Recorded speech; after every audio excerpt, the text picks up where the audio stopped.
अपना उद्देश्य जब भगवत प्राप्ति बन जाता है तो ज्यादा बुद्धि नहीं लड़ानी पड़ती, उससे फिर वही कर्म बनने लगते हैं जो प्रभु की प्रसन्नता का हेतु होते हैं, जो हृदय की शांति का हेतु होते हैं, जो हमें मोक्ष पदवी अर्थात द्वंद्वातीत अवस्था को प्रदान करने वाले होते हैं। और एक रहस्य की बात है कि जो भगवत प्रीत्यर्थ कर्म किए जाते हैं उनमें ये सामर्थ्य होती है कि वो आपके जो स्वार्थ और कामना वासना से अधर्म हुआ है उनको वो मिटा देंगे।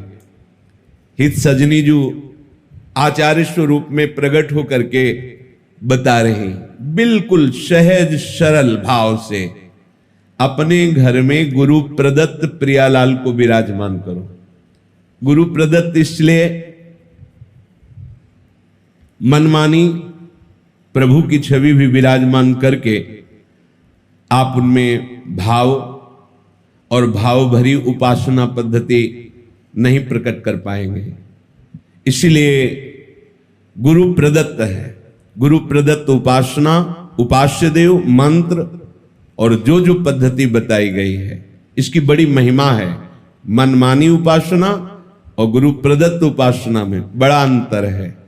जो गुरु नाम देता है वो शबीज होता है, वो जगा हुआ होता है, उपासक के हृदय में जाकर के अपना प्रभाव दिखाता है, इसलिए गुरु महिमा है।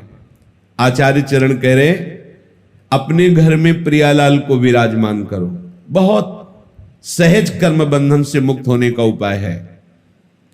भले आप गृहस्थ हैं, व्यापार नौकरी जो भी कार्य करते हैं, घर में प्रियालाल को विराजमान करो। पहले हृदय में बात बैठा लो, इस घर के मालिक प्रियालाल, मेरा परिवार, ये भाव हटाओ, ये प्रियालाल के सदस्य और मैं इन सदस्यों सहित प्रियालाल का सेवक। बैठा लो, स्वामी नहीं, मैं इस घर का स्वामी, मैं परिवार का स्वामी, मैं परिवार को चलाने वाला। बस अब जो कर्म करोगे उद्देश्य गलत हो गया, अब ये सब बंधन कारक हो जाएगा। घर में प्रियालाल को विराजमान करने का मतलब है ठाकुर हुए प्रियालाल, स्वामी हुए प्रियालाल, हम सेवक और ये स्वामी के सदस्य। परिवार के जनों को अपनापन नहीं, अपनापन स्वामी में, सीधा हमारा स्वामी सेवक का संबंध और परिवार के सदस्य प्रियालाल के जन हैं। इस भाव से उनकी सेवा के निमित्त से जो भी कर्म किए जा रहे हैं वो तो सेवा है ही, पर घर में भी सेवा पद्धति का विस्तार करें।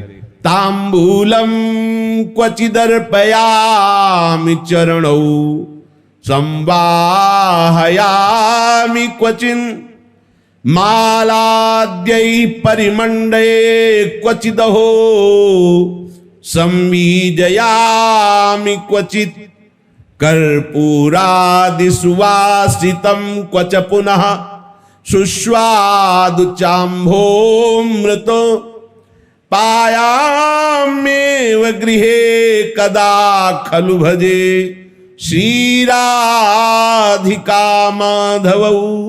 गृहे अपने घर में विराजमान कर श्री राधा माधव को मंगला से सेवा प्रारंभ करें। सूर्य उदय होने के पहले तक 4 बजे और सूर्योदय के बीच में यदि आप यहां विराजमान हैं और आपकी श्री जी वहां विराजमान घर में, तो यही मंगला का चिंतन करो। श्री जी 10-20 नहीं, यहां भावना की और फिर जब यहां से गए तो उनको मंगला उत्थापन किया, थोड़ा पद गायन किया, फिर स्नान आदि, फिर श्रृंगार आदि, कुछ समय बीच का ऐसा अवसर निकालो अपनी श्री जी की सेवा का भी। जो अपने घर में यहां वृंदावन धाम में यहां बैठे हो परम सेवा 8 पहर हो रही, पर जो अपने अपने घरों में विराजमान किए दूर देशों में भी है, उनको यही पद्धति अपनानी है जैसे अपने लोग करते हैं। चलो इतना विशाल ना करके तो सूक्ष्म कुछ मिनट में श्री जी की मंगला कर लिया, 1-2 पद सुना दीजिए। आजति राजत दंपति भोर नंद के लाल हरियो मन मोर, आज प्रभात लता मंदिर में आज तो जुवती। ऐसे ये प्रातःकालीन सुरत प्रेम के रस भरे पद हैं, इनको सुनाए। फिर श्री जी को स्नान कराइए, जिससे नाम सेवा है, स्नान कराइए। और सुंदर सुंदर चंदन घर्षण करके श्री जी की पत्रावली कीजिए। श्री जी को भोग पवाइए, श्री जी को तांबूल पवाइए। भोग लगा रहे, थोड़ी देर पंखा लेकर के ऐसे झल रहे, ऐसे दिनचर्या। जब श्री जी को शयन कराए, उनके चरण दाब रहे। अगर 4 फूलों की व्यवस्था हो जाए तो ऐसे फूलों की पंखुड़ियां बिछा दी, नाम को विराजमान कर दिया, भावना किया, प्रिया प्रीतम शयन करे, उनके चरण चाप रहे। हम अपने घर में जब लाडली जी को स्वामी मान लेंगे तो जितने भी कर्म हो रहे हैं वो सब उनके निमित्त से माने जाएंगे। सेवा, व्यापार, नौकरी, कर्म बंधन से मुक्त होने का सहज उपाय। अपने घर में जो ठाकुर विराजमान है उनको मालिक मानिए। अगर आप नौकरी करते हैं तो महीने में जो पेमेंट आती है वो पहले उनके सामने रखिए। ये महीने भर की सेवा का, हाँ बिल्कुल, सुबह जाइए, शाम के आइए, प्रणाम कीजिए। इतनी देर आपकी सेवा के निमित्त से जो कर्म हुए, हे लाडली लाल आपके चरणों में समर्पित। प्रतिपल आप देखना, कोई भी विघ्न ऐसी उपासना करने वालों के यहां अपना अधिकार नहीं कर सकता। बुरा प्रारब्ध भी अधिकार नहीं जमा सकता, क्योंकि वो घर लाडली लाल का है। देखो पूरी लंका जल गई, विभीषण का घर झुलसा भी नहीं। क्यों? क्योंकि उसमें प्रभु का नाम विराजमान है।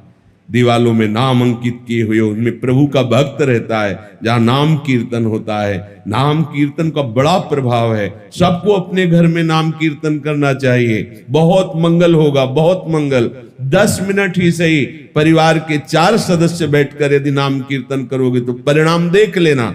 हमारे जो वो कर्म हमें नष्ट करने के लिए तैयार बैठे हैं, उनको नाम कीर्तन रूपी महान कर्म नष्ट कर देगा। यदि हम अपनी केवल स्वार्थ बुद्धि से, इसमें बहुत सूक्ष्मता से देखा जाता है। जैसे गृहस्थ में अतिथि सत्कार, साधु सत्कार की बड़ी महिमा है, करना ही चाहिए। यदि आप गृहस्थ हैं, आपके घर के दरवाजे पर कोई भिक्षुक आता है तो आप उसकी अवहेलना नहीं कर सकते। ए चल, ऐसा नहीं। अगर ऐसा किया तो उसके जितने दुष्कृत हैं वो सब वहीं छूट जाएंगे। शास्त्रीय सिद्धांत है। मृदु वचन बोलिए, राधे श्याम कहिए, क्या आज्ञा है।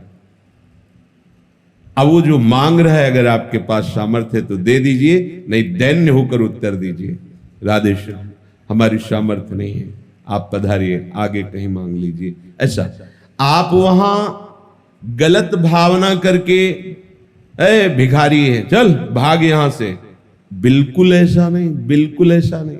गृहस्थ धर्म में सबसे बड़ी सावधानी अतिथि सत्कार है।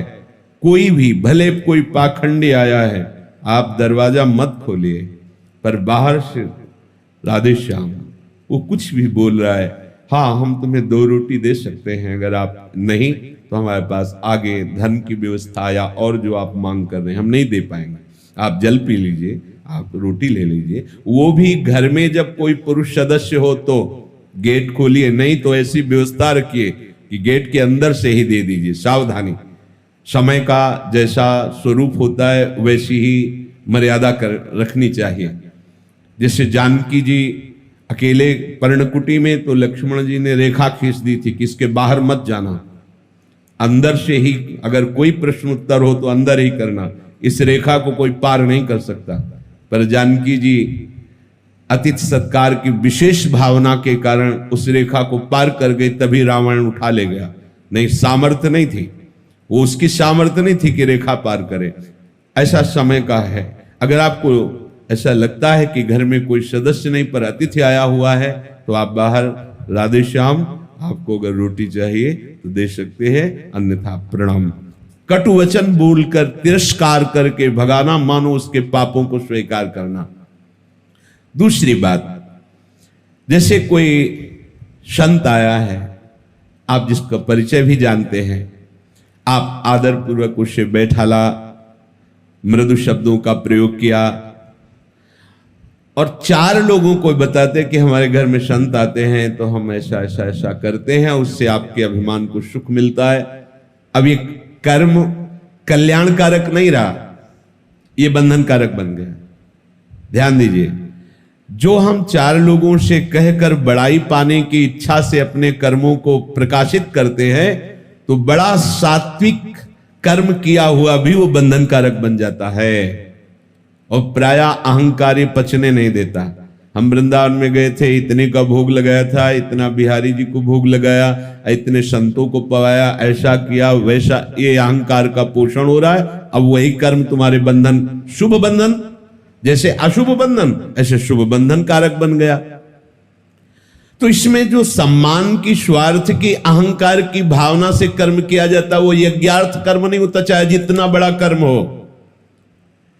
जैसे शास्त्रों में पाया गया है कि यदि अपने कल्याण के लिए गुरुजनों से, संत महापुरुषों से सभा में प्रश्न किया जाए तो प्रश्नकर्ता और उत्तर देने वाला दोनों पवित्र होते हैं। पर यदि उसके मन में प्रवक्ता के प्रति परीक्षा के लिए या ये सभा जाने कि मैं बहुत बड़ा साधक हूं, देखो मैं किस कोटि का प्रश्न करता हूं, सभा मेरा आदर दृष्टि रखे, हमारे ऊपर सम्मान करे, ये यज्ञार्थ नहीं हुआ। इसमें दोनों की पवित्रता वाली बात नहीं आएगी। तो साधक को छोटी छोटी अपनी वृत्तियों को भगवत समर्पित करने